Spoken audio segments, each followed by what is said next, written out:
अस्सलाम वालेकुम students, welcome to CBEL concept based education learning YouTube channel. मैं हमाद अहमद आपका ट्यूटर। आज के इस लेक्चर में हम बात करेंगे FSC पार्ट 1 जिसे इंटरमीडिएट पार्ट 1 भी कहते हैं और इसका सब्जेक्ट है फिजिक्स। स्टूडेंट्स, आज हम फिजिक्स का एक न्यू टॉपिक स्टार्ट करने लगे हैं जो कि आपके पास 3.5 दैट इज एनर्जी। बहुत इंपॉर्टेंट टॉपिक है स्टूडेंट्स, और स्पेशली इस टॉपिक के अंदर आपको एक ऐसा लॉन्ग क्वेश्चन आता है जो हर बोर्ड के स्टूडेंट्स के लिए बहुत ज्यादा इंपॉर्टेंट है उसको समझना। और एनर्जी के टॉपिक्स अक्सर आप स्टूडेंट्स को समझ में नहीं आते। इसमें काइनेटिक एनर्जी, पोटेंशियल एनर्जी और इसके अलावा आपको एब्सोल्यूट ग्रेविटेशनल पोटेंशियल एनर्जी, ये क्या चीजें होती हैं ये सब मैं आपको समझाने की कोशिश करूंगा आपके लेवल तक, और इस तरह इंशाल्लाह समझाऊंगा ताकि आप कभी ना भूलें, क्योंकि ये चीजें आपको केमिस्ट्री में भी बहुत ज्यादा देखने को मिलती हैं। सो स्टूडेंट्स, वीडियो बहुत इंपॉर्टेंट होने लगी है, वीडियो को एंड तक देखिएगा। वीडियो अच्छी लगी तो लाइक करें, चैनल को सब्सक्राइब करें ताकि इस तरह की मजीद वीडियोस आप तक पहुंचती रहें, और आपने इन वीडियोस को शेयर भी करना है ताकि आपके साथ साथ आपके फ्रेंड्स का भी बेनिफिट हो जाए। सो स्टूडेंट्स, हमारे पास लेक्चर क्या है, एनर्जी। देखिए स्टूडेंट्स, एनर्जी को समझने के लिए ना आपको दोबारा से वर्क को समझना बहुत ज्यादा जरूरी है, ठीक है ना। देखिएगा वर्क क्या है। वर्क था F D, means W is equal to F D. Means देखिए, अगर एक बॉडी है आपके पास, आप उसके ऊपर फोर्स लगाते हो, वो बॉडी कोई भी है, वो कार है, बाइक है, आपके पास कोई भी बॉडी हो सकती है, उसके ऊपर आप फोर्स लगाओ और फोर्स लगा के ना वो मूवमेंट शो करे, वो थोड़ा सा फासला तय करे। मींस किसी डायरेक्शन में, जिस भी डायरेक्शन में आप उसको मूव कराओ ना, वो उस डायरेक्शन में डिस्टेंस कवर अप करे। मींस अगर डिस्टेंस ने एक डायरेक्शन रखी है तो वो फिर डिस्टेंस नहीं रहता, वो डिस्प्लेसमेंट बन जाता है, यू नो दैट।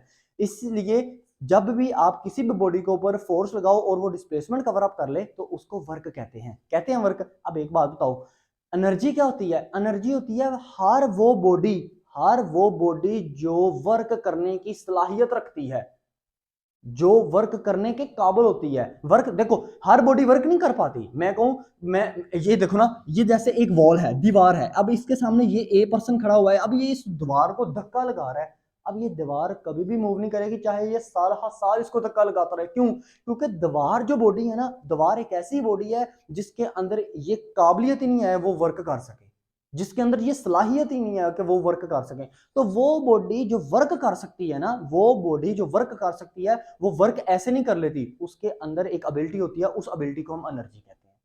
ठीक है स्टूडेंट्स, आई थिंक सो अब आप समझ गए। जैसे मिसाल के तौर पर मैं आपको डिफरेंट एग्जांपल दे सकता हूं। जैसे मिसाल के तौर पर ये एक ए पर्सन है, ये पर्सन ने क्या किया, ये पर्सन ने अपनी एक एम पोजीशन से एन पोजीशन तक मूव किया, एम से एन पोजीशन तक मूव किया। तो इंसान के अंदर देखें, इंसान के अंदर ये काबिलियत है कि वो मूव कर सकता है। सो ये इंसान अगर वर्क कवर अप करेगा तो इसका मतलब इंसान में भी एनर्जी पाई जाती है। इसके अलावा देखें, मैं एक और आपको एग्जांपल देता हूं। मेरे पास स्टूडेंट्स ये एक पत्थर है, स्टोन है। अब ये स्टोन ना रोलिंग स्टोन है, मतलब ये ना पहाड़ी से या किसी सरफेस से ना ऐसे घूम के आ रहा है, ठीक है। अब ये आता है आगे, सामने एक पर्सन खड़ा हुआ है, उससे हिट करता है, पर्सन गिर जाता है। अब मुझे बताओ, क्या इस पत्थर ने वर्क डन किया? बिल्कुल किया वर्क डन, क्योंकि एक खास डायरेक्शन में इसने क्या किया, फोर्स लगाकर इसने बॉडी को मूव करवाया। ऐसा ही है, तो इसका मतलब है ये पत्थर जो था घूम के आ रहा था, इसका मतलब इसमें वर्क था, सॉरी इसमें एनर्जी थी। अब यही एक पत्थर ऐसे स्टिल है, खड़ा हुआ है, लेकिन इसके सामने ऐसे एक पर्सन ए भी खड़ा हुआ है। अब ये जो पत्थर है ना, काफी बड़ा है, लेकिन ये मूव नहीं कर पाता क्योंकि ये बहुत ज्यादा बड़ा है, रोलिंग स्टोन नहीं है, ये घूमने वाला पत्थर नहीं है, ये बिल्कुल ऐसे स्टिल खड़ा रहेगा, रेस्ट में रहेगा। तो क्या इसके अंदर एनर्जी होगी? नहीं होगी, क्योंकि इसकी वर्क करने की सलाहियत नहीं है। तो सिंपल सा आपको बताऊं, आप एक चीज को बस अपने माइंड में रखिएगा, हर वो चीज जो वर्क करने की सलाहियत रखती है ना, जो वर्क करने की एबिलिटी रखती है, उसके अंदर उस एबिलिटी को हम एनर्जी कहते हैं। चलें अब हम एनर्जी की डेफिनेशन लिखते हैं। एनर्जी की डेफिनेशन आपके पास क्या है? It is N ability or capacity to do work।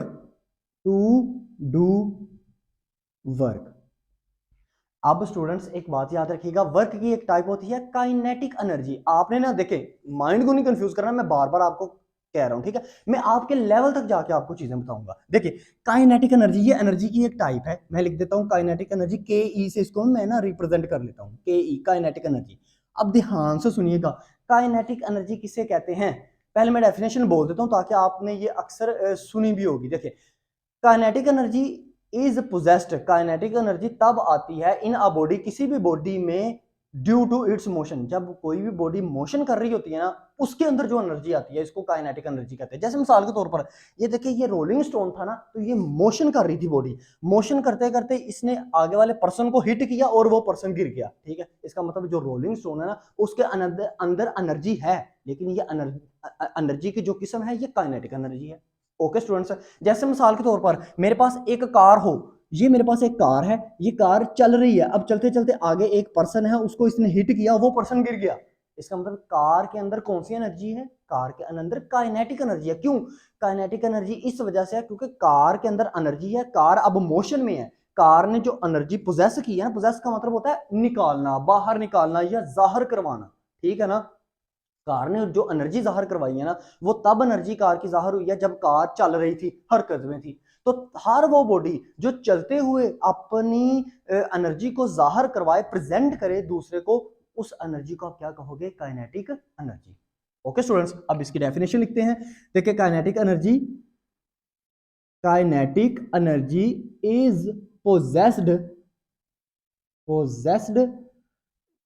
In a body due to its motion. अब देखिएगा, इसका मैं फार्मूला लिखता हूं, के E is equal to 1/2 mv²। ये आपने पढ़ा भी हुआ है ना, mv²। अब ना फार्मूले को अगर आप ध्यान से समझ गए ना, देखिएगा v² क्या जाहिर करता है? v² का मतलब है velocity, v mean velocity, m mean mass, v² है। इसका मतलब है अगर किसी भी बॉडी में वेलोसिटी मींस स्पीड, इस तरह देखें, मैं आपको इजी वर्ड में समझाता हूं, ठीक है।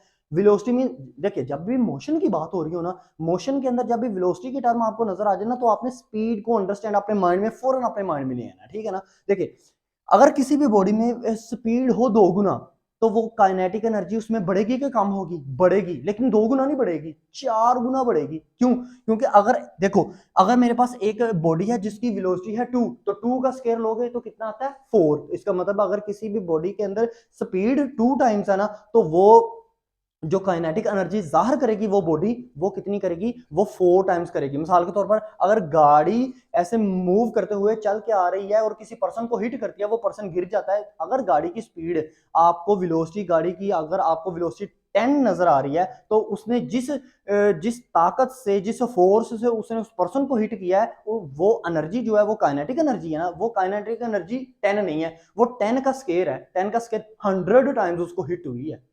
आई थिंक सो आपको अंडरस्टैंड हो गया। अब इसी तरह ये देखो मैस, अगर एक बॉडी का मैस ज्यादा है तो उसमें काइनेटिक एनर्जी भी ज्यादा है। मिसाल के तौर पर देखो, अगर छोटी गाड़ी है, मिसाल के तौर पर आप कल्टस वगैरह की बात कर लो, ठीक है, या मेहरान वगैरह की बात कर लो, छोटी गाड़ी किसी पर्सन को हिट करे, लेकिन रफ्तार फर्ज कर लो उसकी 100 है, अगर छोटी गाड़ी किसी पर्सन को हिट करे, वो पर्सन गिर तो जाएगा, लेकिन एज कंपेयर टू वही अगर गाड़ी 100 की स्पीड से हो, लेकिन बड़ी गाड़ी हो, जैसे आपके पास लगा लो आप प्राडो टाइप, जो आपके पास कार हैं उनको लगा लो, तो वो ज्यादा काइनेटिक एनर्जी पोजेस करेगी, क्योंकि छोटी गाड़ी का मैस थोड़ा है, बड़ी गाड़ी का मैस ज्यादा है। तो जिस चीज का मैस ज्यादा होता है वो काइनेटिक एनर्जी ज्यादा देता है। ओके स्टूडेंट्स, अब देखिएगा काइनेटिक एनर्जी जो है ना, ये एक स्केलर क्वांटिटी है। अब आप कहोगे सर कैसे? यहाँ पे तो आ रहा है वी वेलोसिटी तो एक वेक्टर क्वांटिटी है, तो वेक्टर मल्टीप्लाई करेगी स्केलर से, जो कि मैस हमारे पास स्केलर है, वेक्टर मल्टीप्लाई स्केलर, तो हमारे पास आंस हमेशा वेक्टर आता है। आप कह रहे हो काइनेटिक एनर्जी या हर किस्म की एनर्जी, चाहे पोटेंशियल हो, चाहे जो भी आगे मैं एनर्जीज पढ़ाऊंगा, तमाम किस्म की एनर्जी स्केलर होती है, मैं आपको बताता हूँ। देखिएगा कैसे ये वी स्केयर कैसे आया, ऐसे ही आया ना, 1/2 m ब्रैकेट के अंदर V dot V vector velocity का वी वेक्टर, फिर उसको मल्टीप्लाई किया, मल्टीप्लाई करने के लिए आपको पता है डॉट लगाना पड़ता है, वी डॉट वी, तो डॉट प्रोडक्ट क्या होती है? Scalar product. इसका मतलब है वेलोसिटी हमारी स्केलर प्रोडक्ट हो गई, और स्केलर को जब हम मैस से मल्टीप्लाई करेंगे तो मैस भी स्केलर है, scalar multiply by scalar is called scalar. तो इसका मतलब काइनेटिक एनर्जी क्या है आपके पास? स्केलर प्रोडक्ट है। ओके स्टूडेंट्स, अब इसके बाद काइनेटिक एनर्जी के बाद अब हम चलते हैं potential energy, P dot E. लें जी, अब इसको समझना बहुत जरूरी है। अगर आप पोटेंशियल एनर्जी को समझ गए ना, याद रखना स्टूडेंट्स, आप कभी भी एनर्जी के टॉपिक में कभी भी आप कंफ्यूज नहीं होगे, मैं आपको शॉर्ट ही से कह सकता हूँ, लेकिन शर्त ये है आपने मेरे वर्ड्स को अपने माइंड में रखना है। अब देखो पोटेंशियल एनर्जी किसे कहते हैं। काइनेटिक तो एनर्जी ऐसी है, अगर कोई भी बॉडी ना हरकत में कर रही हो, मोशन में कर रही हो, तो वो अपनी एनर्जी को जाहिर कर रही है ना, वो हमारी काइनेटिक एनर्जी होती है। लेकिन पोटेंशियल एनर्जी क्या होती है, ये बॉडी की मूवमेंट के ऊपर डिपेंड नहीं करती, ये बॉडी की पोजीशन के ऊपर डिपेंड करती है। चलें पोजीशन को मैं बाद में एक्सप्लेन करता हूं। ये किस तरह आएगी, जैसे मिसाल के तौर पर मैं आपसे शेयर करूं, मेरे पास एक ना स्प्रिंग है, ठीक है, मेरे पास स्प्रिंग है, एक मेरे पास ये पत्थर है, ये ना इस तरह ऐसे स्प्रिंग से ना अटैच है, ठीक है, ये इस तरह स्प्रिंग से अटैच है। अब ये स्प्रिंग पत्थर हो या कोई भी बॉडी हो, ये फर्ज करे पत्थर है, ये स्प्रिंग है, मैंने इसको खींच के ऐसे अपने पास लेके आया ऐसे, अब मैं छोड़ूंगा तो इसके अंदर एनर्जी ये दोबारा अपनी मेन पोजीशन के मतलब इनिशियल मतलब असल पोजीशन के ऊपर जाके टकराएगा। तो जब ये टकराएगा तो इसका मतलब है ये पत्थर भी कोई ना कोई मोशन, कोई ना कोई एनर्जी, कोई ना कोई एनर्जी लाजमी रखता है, ठीक है ना। तो ऐसी एनर्जी जो हमें किस में मिले, स्प्रिंग में मिले, जो हमें स्प्रिंग वगैरह मतलब जिसमें हम क्या करते हैं, स्प्रिंग के अंदर हमें कोई एनर्जी मिलती है, इस किस्म की एनर्जी को हम क्या कहते हैं, पोटेंशियल एनर्जी कहते हैं। Okay students, I think so आप अंडरस्टैंड कर रहे हैं।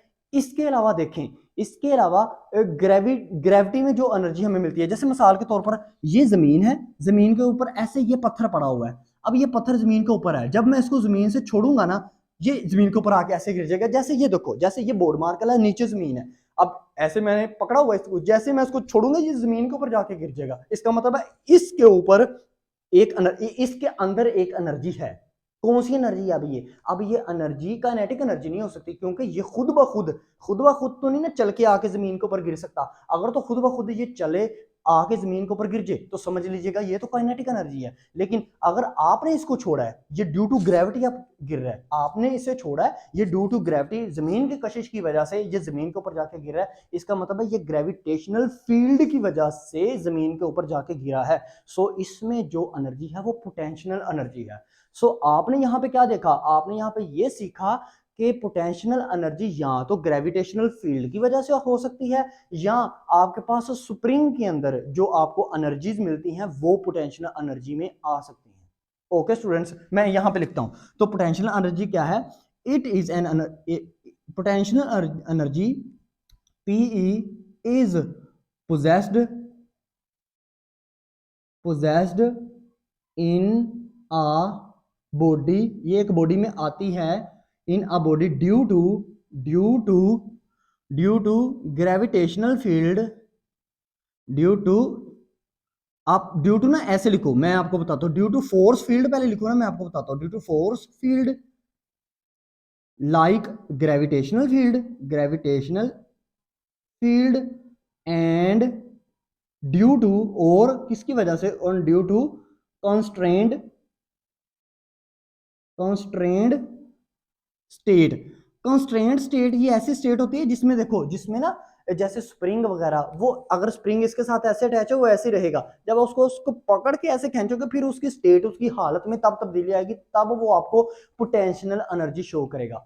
अच्छा अब देखना, अब आप स्टूडेंट्स ने डेफिनेशन पोटेंशियल एनर्जी की क्या पढ़ी होगी, potential energy is possessed in a body due to its position, यानी कि जब बॉडी अपनी पोजीशन को चेंज करता है ना, तब उसके अंदर पोटेंशियल एनर्जी आती है। और मैं आपको शॉर्ट ही से कह सकता हूँ, ये डेफिनेशन 95% बच्चों को नहीं समझ में आती कि ये क्या समझाने की कोशिश कर रही है ये डेफिनेशन। अब देखना, जब कोई भी बॉडी ना अपनी पोजीशन को चेंज करे ना, तो पोजीशन को चेंज करने के बाद उसके अंदर जो उसके अंदर एनर्जी पैदा हो, वो एनर्जी क्या कहलाती है, वो एनर्जी आपकी पोटेंशियल एनर्जी कहलाती है। और बॉडी खुद ब खुद कभी अपनी पोजीशन नहीं चेंज कर पाएगी। देखो जैसे कार है, कार को अगर आप चला दो ना, तो कार के अंदर जो एनर्जी प्रोड्यूस होती है, कार मोशन में होती है, वो खुद ब खुद अपनी मतलब वो अपनी पोजीशन को चेंज कर सकती है कार, ठीक है ना। लेकिन यही आपके पास बोर्ड मार्कर है, आप यहां से छोड़ोगे ना जमीन के ऊपर गिरेगा, अब यहां की बजाय यहां से छोड़ो, इसकी पोजीशन चेंज कर लो, यहां पे गिरेगा, यहां की बजाय सामने से छोड़ दो,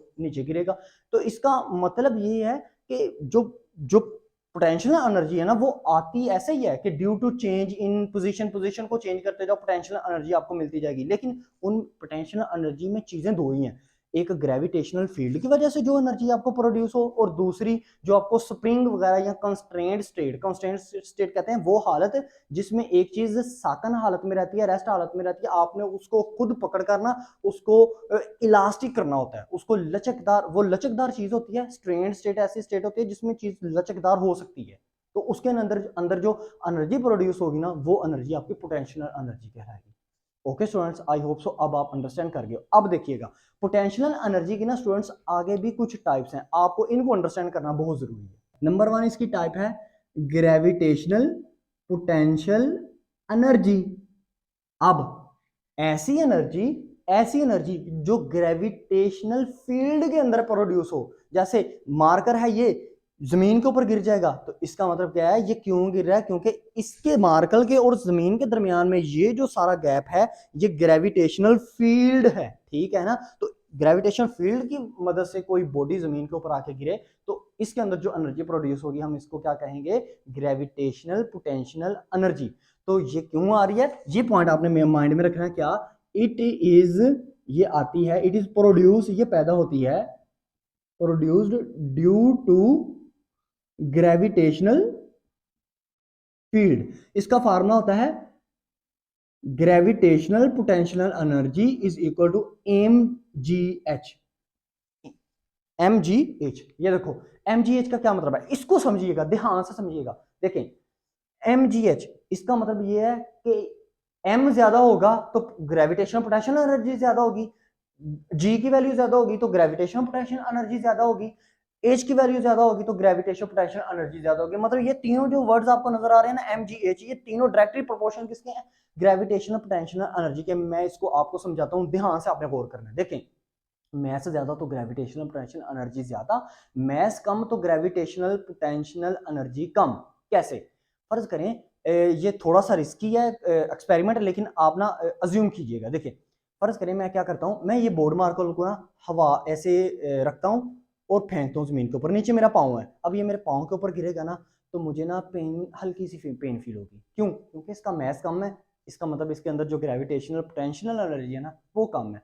यही मैं हाथ में क्या पकड़ लेता हूँ, मैं हाथ में पत्थर स्टोन पकड़ लेता हूँ, अब वो छोड़ूंगा अपने पाँव के ऊपर तो मुझे ज्यादा तकलीफ होगी, ज्यादा दर्द होगी। क्यों, क्योंकि उसका mass as compare to mass of ये बोर्ड मार्कर से बहुत ज्यादा था। तो इसका मतलब मैस ज्यादा तो ग्रेविटेशनल पोटेंशियल एनर्जी ज्यादा, मैंने प्रूव कर दिया आपको। दूसरा देखिए जी की वैल्यू। अब आपको पता है स्टूडेंट्स, जी की वैल्यू जैसे ही कोई चीज जमीन से जितनी दूर होती जाती है जी की वैल्यू बहुत ज्यादा होती जाती है। ठीक, जैसे मैं आपको एक चीज बताता हूँ, ये बोर्ड मार्कर है, यहाँ पे मैंने रखा, समझिएगा जरा, चलें यहाँ पे आपको सही से नजर आएगा। यहाँ पे मैंने इस बोर्ड मार्कर को छोड़ा, तो ये ना बहुत हल्की सी स्लो स्पीड से जमीन के ऊपर जाके ना अटैच होगा ये बोर्ड मार्कर। यही मैं क्या करता हूँ, इस बोर्ड मार्कर को मैं काफी यहां से मैं इसको छोड़ता हूं, तो ये as compare to previous experiment ये ज्यादा तेजी से जमीन की तरफ मूव ऑन करेगा। क्यों, क्योंकि जैसे ही जमीन से कोई चीज दूर, कोई मैस जमीन से दूर जाता है, ग्रेविटेशनल उसके अंदर जी की जो वैल्यू है वो बढ़ती जाती है। इसका मतलब जी की वैल्यू ज्यादा तो ग्रेविटेशनल पोटेंशियल एनर्जी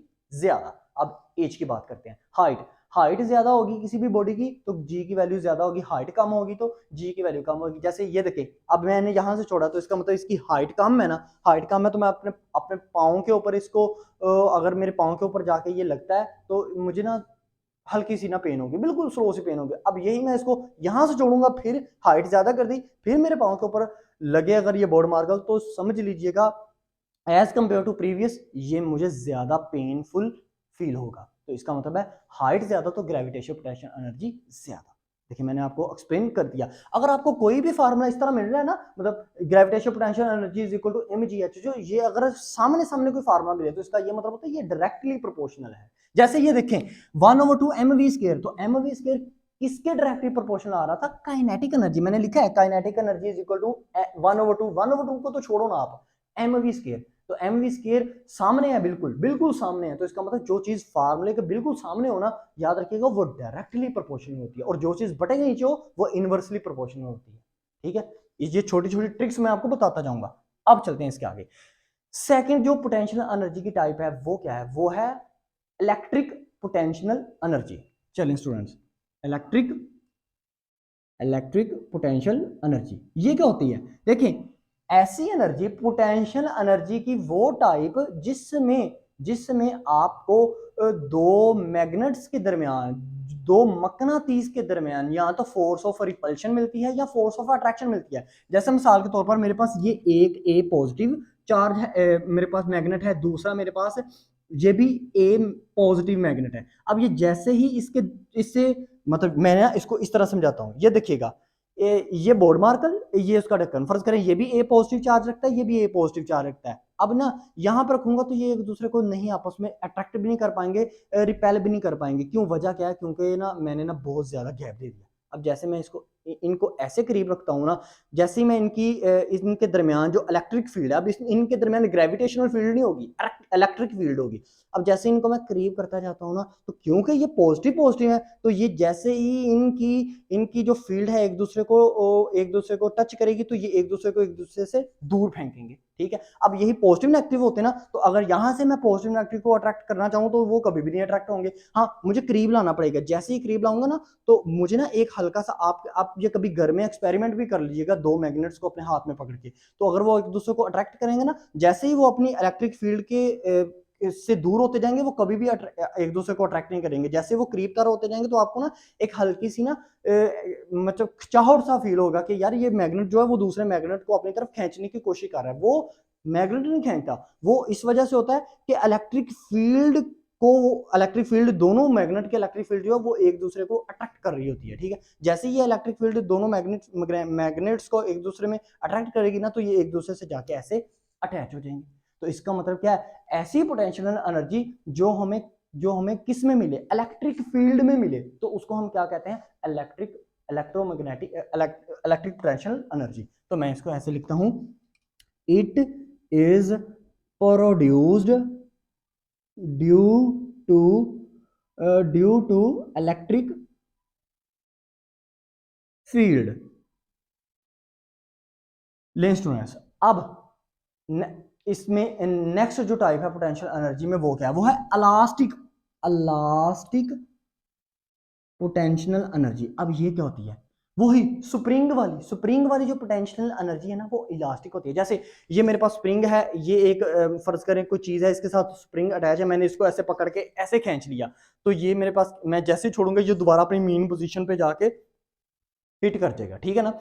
अब इस स्प्रिंग के दरमियान में मुझे जो एनर्जी मिल रही है ना, ये मैं क्या कहूंगा इसको? मैं इसको इलास्टिक पोटेंशियल एनर्जी कहूंगा। जैसे आपने ना अक्सर ना एक गेम भी खेली होगी, गुलेल वगैरह, तो गुलेल वगैरह को ऐसे पकड़ के वो बिल्कुल ऐसे स्ट्रेच करके फिर ऐसे फेंकते हैं, तो वो स्ट्रेच कर रहे हैं। जैसे ही कोई चीज स्ट्रेच करते हैं, वो फिर जोर से जाती है, उसके अंदर जो चीज प्रोड्यूस होती है वो पोटेंशियल एनर्जी प्रोड्यूस होती है, और उस पोटेंशियल एनर्जी को हम इलास्टिक पोटेंशियल एनर्जी कहते हैं। लेकिन आप अब अगर कहोगे, अक्सर स्टूडेंट से ये पूछा जाए ना, अच्छा स्टूडेंट्स बताओ ग्रेविटेशनल पोटेंशियल एनर्जी का कब प्रोड्यूस होती है? वो कहते हैं sir due to gravitational field. Electric potential energy कब प्रोड्यूस होती है? वो कहते हैं sir due to electric field. तो potential energy, elastic potential energy का पूछा ना, तो वो कहते हैं due to elastic field. Elastic field की वजह से नहीं, ड्यू टू इलेक्ट्रिक फील्ड। ये भी इलेक्ट्रिक फील्ड की वजह से स्प्रिंग जो है वो अपनी मेन पोजीशन की तरफ जाता है। कैसे? मैं आपको बताता हूं। ये ना पिक्चर को ध्यान से समझिएगा, ये है इस तरह, ये देखो, ये ऐसे ऐसे ये स्प्रिंग है, और ये आ गया ये।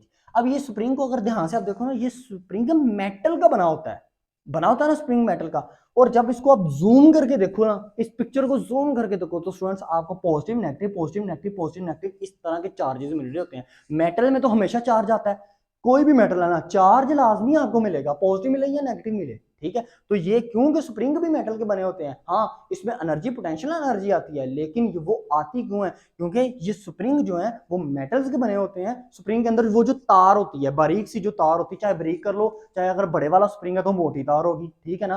तो वो जो तार है वो मेटल की बनी होती है, तो क्योंकि वो मेटल की बनी होती है, उसमें पॉजिटिव और नेगेटिव चार्जेस होते हैं। तो इस वजह से आप ये कह सकते हो, it is also produced due to electric field. लें स्टूडेंट्स, ये भी कब प्रोड्यूस होती है? Due to electric field. अब अभी तक हमने क्या सीख लिया? अभी तक हमने एनर्जी की बात कर ली। अभी तक स्टूडेंट्स हमने किसकी बात कर रही? काइनेटिक एनर्जी, हमने पोटेंशियल एनर्जी, पोटेंशियल एनर्जी की टाइप्स। अभी अभी मैंने अभी कंप्लीट नहीं हुआ, अभी मैंने क्या करना है, वर्क एनर्जी प्रिंसिपल भी आपको बताना है, बहुत छोटा सा है, आपने कंफ्यूज नहीं होना, ठीक है ना। देखें यहां तक क्या आ सकता है आपको पेपर में, कौन सी चीजें शॉर्ट आंसर क्वेश्चन के लिए, कौन सी चीजें आपको एमसीक्यूज के लिए। नंबर 1 एनर्जी की डेफिनेशन शॉर्ट आंसर क्वेश्चन के लिए, काइनेटिक एनर्जी की डेफिनेशन शॉर्ट आंसर क्वेश्चन के लिए। शॉर्ट आंसर क्वेश्चन में प्लस साथ में आपने फार्मूला भी लाजमी लिखना है, ओके स्टूडेंट्स, और इसका ऐसे यूनिट भी लिखना है, बात को अंडरस्टैंड कीजिएगा। फिर उसके बाद पोटेंशियल एनर्जी डेफिनेशन, बहुत इंपॉर्टेंट इसकी डेफिनेशन होती है, ठीक है। उसके बाद पोटेंशियल एनर्जी के बाद ग्रेविटेशनल पोटेंशियल एनर्जी, वो ये भी बोल सकता है how many types do you have in potential energy, potential energy में कितनी टाइप्स होती हैं, तो आपने इन तीनों का नेम लिख देना है, ओके स्टूडेंट्स। फिर उसके बाद ग्रेविटेशन पोटेंशियल एनर्जी, ये भी किस में आ सकता है आपको, शॉर्ट आंसर क्वेश्चन में। इलास्टिक भी और इलेक्ट्रिक पोटेंशियल एनर्जी, ये तीनों आपको शॉर्ट आंसर क्वेश्चन में आ सकते हैं। हाँ, इसमें से कौन सी चीज ऐसी है जो एमसीक्यूज में पूछ सकता है, वो कह सकता है एनर्जी। एनर्जी कौन सी प्रोडक्ट है, स्केलर प्रोडक्ट है या वेक्टर प्रोडक्ट है। तो एनर्जी में कोई भी एनर्जी हो, चाहे वो सिंपल एनर्जी है, चाहे काइनेटिक एनर्जी है, चाहे पोटेंशियल एनर्जी है, चाहे इलास्टिक पोटेंशियल एनर्जी है, चाहे ग्रेविटेशनल पोटेंशियल एनर्जी है, या चाहे इलेक्ट्रिक पोटेंशियल एनर्जी है, तमाम टाइप ऑफ एनर्जी क्या होती है, स्केलर प्रोडक्ट होती है। ये बहुत इंपॉर्टेंट एमसीक्यूज है आपके लिए। अब हम क्या करते हैं, वर्क एनर्जी प्रिंसिपल। अब आपने अपनी कंसंट्रेशन लूज नहीं करनी और क्या समझना है, वर्क एनर्जी प्रिंसिपल। चलें तो हम लिखते हैं वर्क एनर्जी प्रिंसिपल। अब देखिएगा ये वर्क एनर्जी प्रिंसिपल क्या है, पहले इस चीज को समझें। अच्छा, वर्क एनर्जी प्रिंसिपल ये है वो असूल, ऐसा असूल जिसके तहत वर्क जो है एनर्जी प्रोड्यूस करता है। मैंने आपको डेफिनेशन में बताया ना कि वर्क एनर्जी कब प्रोड्यूस होती है, जब किसी बॉडी के अंदर वर्क करने की सलाहियत हो ना, उसको हम उस सलाहियत को हम एनर्जी कहते हैं, ऐसा ही है। लेकिन वो एनर्जी जो वर्क प्रोड्यूस कर रहा है, वो किस असूल के तहत है, वो क्यों प्रोड्यूस कर रहा है, ये समझ लें। चलें आम सादा लैंग्वेज में ना ये समझ लें कि वो किस असूल, अगर नहीं ना समझ में आ रहा तो वो क्यों प्रोड्यूस कर रहा है, वर्क क्यों एनर्जी प्रोड्यूस कर रहा है, ये चीज आपने समझनी है। चलें अब हम समझते हैं। लेट्स सपोज, अब ये ना इंग्लिश की जो लाइंस है ना, ये आपने वहां से लिख लेनी है, अपनी बुक से लिख लेनी है। आपको ये शॉर्ट आंसर क्वेश्चन में वर्क एनर्जी प्रिंसिपल पूछ सकता है और बहुत इंपॉर्टेंट है। मैं इसके आगे लिख देता हूं, वेरी वेरी इंपॉर्टेंट, ये आपके पास शॉर्ट आंसर क्वेश्चन है, ठीक है ना। अब आपने क्या करना है, आपने करना है लेट सपोज अ बॉडी, एक बॉडी है ऑफ मैस m, जिसका मैस m है, मूविंग, जो कि मूव कर रही है। मैं आपको लिख के भी चलो चले दे रहा हूं, आपने ऐसे लिखना है, मूविंग इनिशियल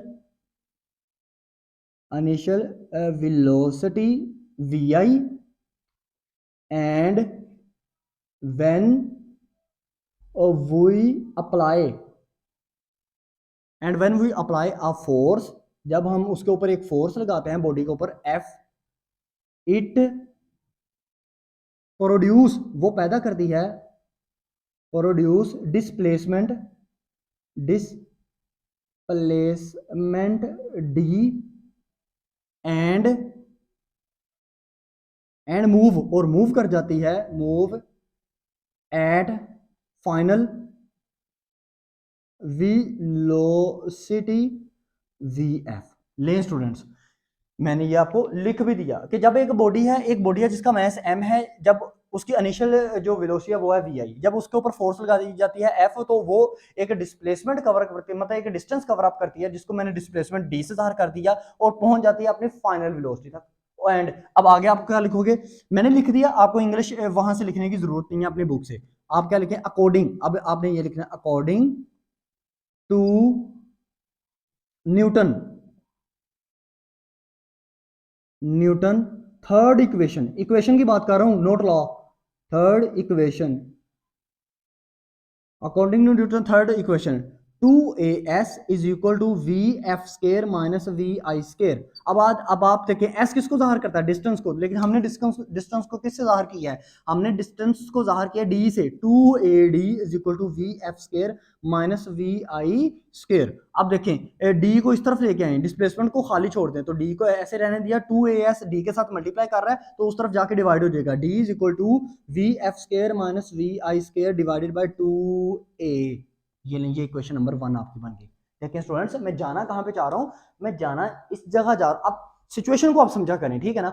मैं निकालना क्या चाह रहा हूं, मैं निकालना चाह रहा हूं कि वर्क किस तरह एनर्जी प्रोड्यूस करता है। तो इसका मतलब मुझे एक ऐसी स्टेटमेंट, एक ऐसी इक्वेशन बनानी पड़ेगी जिसकी एक साइड पे ऊपर मुझे वर्क मिले, दूसरी साइड के ऊपर मुझे एनर्जी मिले। तो मुझे अगर मिल गई ना दोनों साइड पे ये चीजें, तो मुझे पता चल जाएगा हाँ वर्क का कोई ना कोई रिलेशनशिप है एनर्जी प्रोड्यूस करने के लिए। वरना जो चीजें हमने एनर्जी में पढ़ी हुई है ना कि वर्क एनर्जी प्रोड्यूस करता है, हमने सब कुछ गलत पढ़ा है अगर ये चीज स्टेटमेंट मेरी सही साबित ना हुई। अब आपने क्या करना है, अब according to Newton second law, पहले आपने न्यूटन की थर्ड इक्वेशन यूज की, अब अकॉर्डिंग टू, मैं क्या लिखता हूं अकॉर्डिंग, आपने भी यही लिखना according to Newton second law F is equal to M A, ये आपके पास क्या बन गया, सेकंड इक्वेशन बन गई। अब क्या करें, फर्स्ट इक्वेशन और सेकंड इक्वेशन दोनों को मल्टीप्लाई करें। तो मैं लिख देता हूं, बहुत आसान है मल्टीप्लीकेशन का अमर, मल्टीप्लाई इक्वेशन 1 एंड 2। जब इक्वेशन को मल्टीप्लाई करते हैं ना दो इक्वेशंस को, तो राइट हैंड साइड को राइट हैंड साइड से मल्टीप्लाई कर लेते हैं, लेफ्ट हैंड साइड को लेफ्ट हैंड साइड से मल्टीप्लाई करते हैं। तो इक्वेशन 1 की लेफ्ट हैंड साइड क्या है, D, D multiply by F is equal to, आपके पास राइट हैंड साइड की क्या, V F square minus V I square over 2a multiply किससे करूंगा, एम ए से।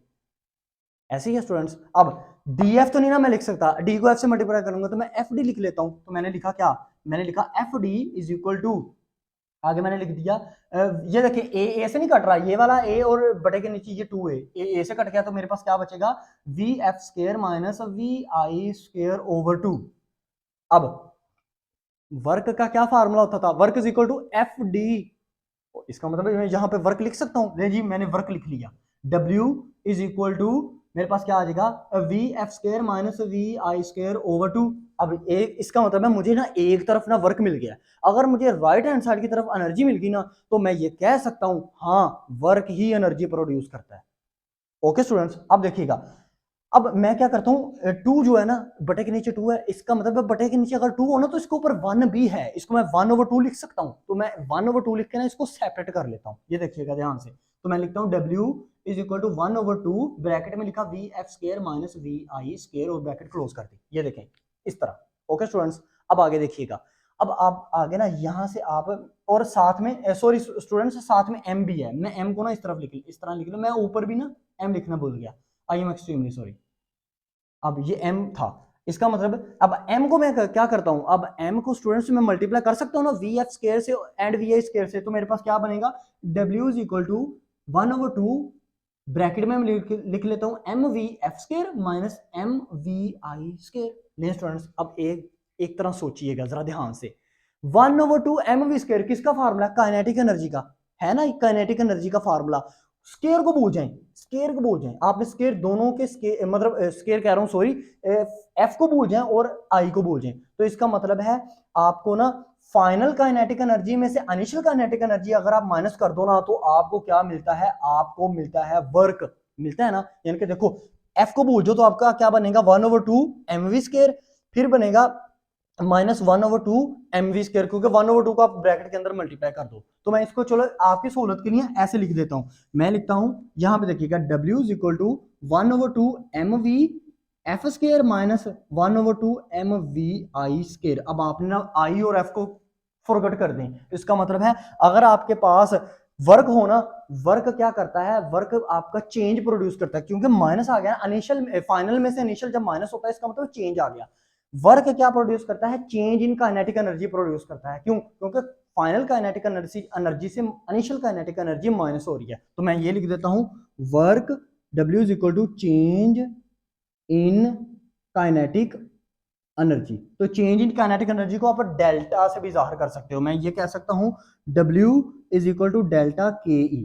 ले स्टूडेंट्स, अब इसका मतलब है वर्क ने एनर्जी प्रोड्यूस की। अब बहुत से स्टूडेंट यहाँ पे सोचते हैं सर इसने तो काइनेटिक एनर्जी प्रोड्यूस किया है। स्टूडेंट्स काइनेटिक एनर्जी भी तो एनर्जी की ही किस्म है, और बहुत से स्टूडेंट्स यहाँ पे ये सोचते हैं कि सारे ये पोटेंशियल एनर्जी भी वर्क प्रोड्यूस करता है। बिल्कुल करता है, जैसे ही आपने काइनेटिक एनर्जी प्रोड्यूस की है इसी तरह बिल्कुल सेम प्रोसीजर से पोटेंशियल एनर्जी भी प्रोड्यूस होगी। स्टूडेंट्स बिल्कुल होगी पोटेंशियल एनर्जी भी प्रोड्यूस, क्योंकि नेक्स्ट आपका जो आर्टिकल्स आएंगे ना, gravitational potential energy, absolute gravitational potential energy, उसमें आपको ये सारी चीजें कंप्लीट मिलेगी। सिर्फ आपने अपने माइंड में ये रखना है कि वर्क तमाम किस्म की एनर्जी प्रोड्यूस करता है, चाहे वो इलास्टिक पोटेंशियल हो, ग्रेविटेशनल पोटेंशियल हो, चाहे वो स्टूडेंट्स आपके पास इलेक्ट्रिक पोटेंशियल हो, इलेक्ट्रोमैग्नेटिक पोटेंशियल एनर्जी हो, कुछ भी हो, आपको हमें हर टाइप की एनर्जी जो है वो वर्क प्रोड्यूस करके देता है।